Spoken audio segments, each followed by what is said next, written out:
آپ صلی اللہ علیہ وسلم نے ایک ٹیلے پر تقریباً 70 کے قریب صحابہ کو بٹھایا اور باقی جنگی پوزیشن اس ٹیلے سے نیچے آپ صلی اللہ علیہ وسلم نے صفوں کی ترتیب بنائی اور ٹیلے والوں سے فرمایا جب تک میں نہ کہوں تو نیچے نہیں آنا۔ اب جب جنگ شروع ہوئی، اب کفار کو بھاگنا پڑا، پسپائی ہوئی اور وہ بھاگ گئے۔ مال غنیمت جو سامنے پڑا ہوا ہے اسے جمع کیا جا رہا ہے، تو وہ ٹیلے پر بیٹھے ہوئے کچھ لوگ جو سمجھے کہ آپ صلی اللہ علیہ وسلم کی تو مقصد یہ تھا کہ جب تک جنگ ختم نہ ہو تو ختم ہو گئی، دشمن بھاگ گیا تو جو ثواب ہمارے بھائی کما رہے ہیں ہم بھی وہ کمائیں، تو وہ نیچے آ گئے، بعض اوپر ہی رہے۔ اب جو جس کیٹیگری کے طبقے سے تعلق رکھتا ہے اس کی غلطی کی تعویل اس کی شان کے مطابق ہونی چاہیے، اپنے پہ قیاس کر کے نہیں۔ یہ نہیں ہے کہ جو بے لگام زبان ہو اور جو تجزیہ آتا ہو وہ منہ پر جناب دے دیا جائے اور فائر کر دیا جائے۔ ان لوگوں کی جو صفات قرآن کریم بیان کرتا ہے تو اس کو مد نظر رکھتے ہوئے بات کرنی چاہیے، کیونکہ ان کے اوپر انگلی اٹھانا وہ استاد کی تربیت پر انگلی اٹھانا ہے۔ اب یہ اجتہادی خطا، اور یہ کوئی یہ نہ کہے کہ کوئی صحابہ کی محبت میں کہہ رہا ہے۔ اٹھاؤ سورہ ال عمران، اور اللہ رب العزت نے جو انداز ان کا بیان کیا، خدا کی قسم اس سے انسان کے دل میں صحابہ کی محبت اور زیادہ بڑھتی ہے۔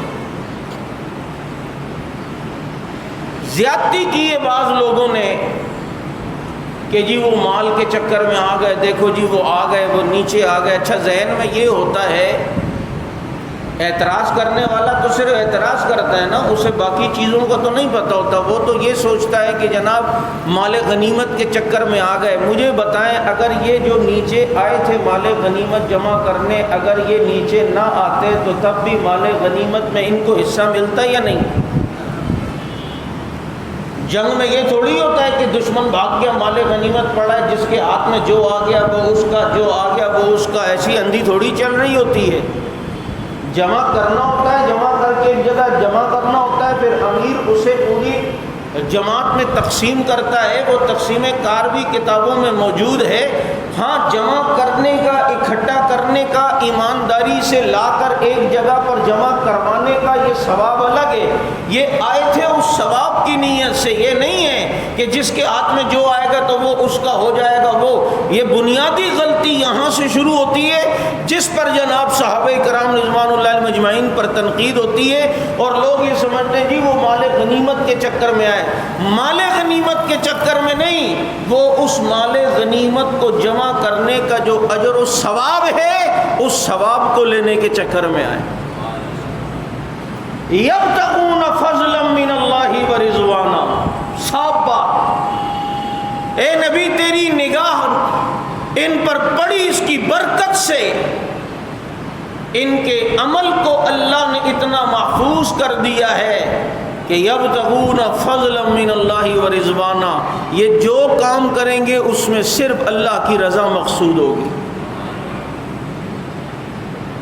اب دشمن نے پیچھے سے حملہ کیا، دیکھا ٹیلا خالی ہے، خالد بن ولید رضی اللہ تعالیٰ عنہ ایمان اس وقت تک نہیں لائے تھے، اس موقع کو غنیمت سمجھ کے جناب حملہ کیا۔ اب اچانک ہلہ بولا گیا تو صحابہ کرام کو پسپائی ہوئی، کچھ پیچھے ہٹے، پاؤں اکھڑ گئے، اور یہ پاؤں کا اکھڑ جانا، کچھ دیر پیچھے ہٹ جانا، یہ بشری تقاضے کے خلاف نہیں ہے، عین یہ بشری تقاضا ہے کہ کبھی ایسا ہوتا ہے۔ ہم کیوں سوتے اعتراض کرنے والا جو ایک مکھی سے بھی اتنا ڈرے، اور وہ صحابہ کے بارے میں ذہن یہ بنائے کہ کہ جی وہ تیر آ رہا تھا وہ یوں کیوں ہو گئے, لگنے کیوں نہیں دیا, وہ جی تلوار آ رہی تھی انہوں نے یوں کیوں کیا. او بھائی بیوقوف, یہ کوئی شریعت تھوڑی کہتی ہے کہ تیر آ رہا اور ہلے بھی نہیں, دیکھو جی تو ڈرتے تھے یوں ہو گئے. دشمن نے ایک دم حملہ کیا, اگر یہ پیچھے ہو گئے, میں کہا کرتا ہوں مجھے یہ بتائیں, ہمارے حضرت حیدری شہید رحمۃ اللہ علیہ کہتے تھے جو یہ کہے کہ عہد میں صحابہ بھاگ گئے, ان سے کہو تو پھر کیا ہوا, تو کہیں گے بھاگ گئے, تو کہا پھر کیا ہوا, تو کہیں گے پھر آ گئے تھے. تو کہا کہ الو کے پٹھے پہلی والی بات کیوں کرتا ہے, یا آخر والی بات کرنا, بدگمانی والی بات کیوں کرتا ہے, اور فتنے والی بات کیوں کرتا ہے. یہ پیچھے ہٹنا پیچھے ہٹنے کے لیے نہیں, بھاگنے کے لیے نہیں. بھاگنا اس کو کہتے ہیں کہ ایک آدمی ایسا بھاگے ایسا بھاگے, یہاں خدا نہ خواستہ کوئی سانپ آ کے گر جائے, لوگوں کا مجمع بناؤ, اب جناب حضرت سے بڑی محبت ہے, اپنے پیر سے اپنے استاد سے بڑی محبت ہے, ہلکا لگا ہوا ہے, اوپر سے اچانک سانپ آ گئے اور یوں گرا. اب کوئی بیوقوف ہے جو یہ کہے نہیں تو یوں بیٹھا رہتا, تو ہلا کیوں, آنے دیتا. اور بھائی اگر کوئی پیچھے ہو کے ذرا دور ہو کر اس سانپ کو جج کرتا ہے کہ میں نے اب اس کو پکڑنا کیسے ہے, پہلے میں اپنی تو حفاظت کروں, یہ اچانک ایک دم سانپ نے حملہ کیا ہے, پیچھے ہو کر اسے ججمنٹ کرتا ہے اور اس کے بعد کسی طریقے سے اسے جو سر سے پکڑ کے موڑتا ہے اور موڑ کر جو اس کے سر کو تن سے جدا کر کے پھینکتا ہے, کوئی بے وقوف اسے بھاگنا نہیں کہیں گے, عین دانش مندی کہا جائے گا, عین عقل مندی کہا جائے گا. بھاگنا کیا ہے, اگر یوں ہو اب یہ حضرت بھاگے, جا کے چپل بھی چھوڑی, چپل چھوڑ کر بھاگتا ہوا گیا, اپنے گھر پہ پہنچا, گھر کا دروازہ بند کر دیا, اپنے بیڈ پر تھر تھر کپ کپا رہا ہے. بیگم پوچھے خیر, جی وہ سانپ آ گیا سانپ, اس کو بھاگنا کہتے ہیں. اب وقتی طور پر اگر دشمن نے حملہ کیا اور ایک دم جو اللہ بولا گیا یہ تھوڑا پیچھے ہٹے تاکہ دشمن پر دوبارہ کیسے حملہ کیا جائے, اور پھر جب حملہ آور ہوئے, اسی کو اقبال نے کہا کہ پلٹ کے جھپٹنا, جھپٹ کے پلٹنا, لہو گرم رکھنے کا ہے ایک بہانہ. یہ بھاگنے کے لیے نہیں, یہ بلکہ دوبارہ حملہ آور ہونے کے لیے پیچھے ہوئے.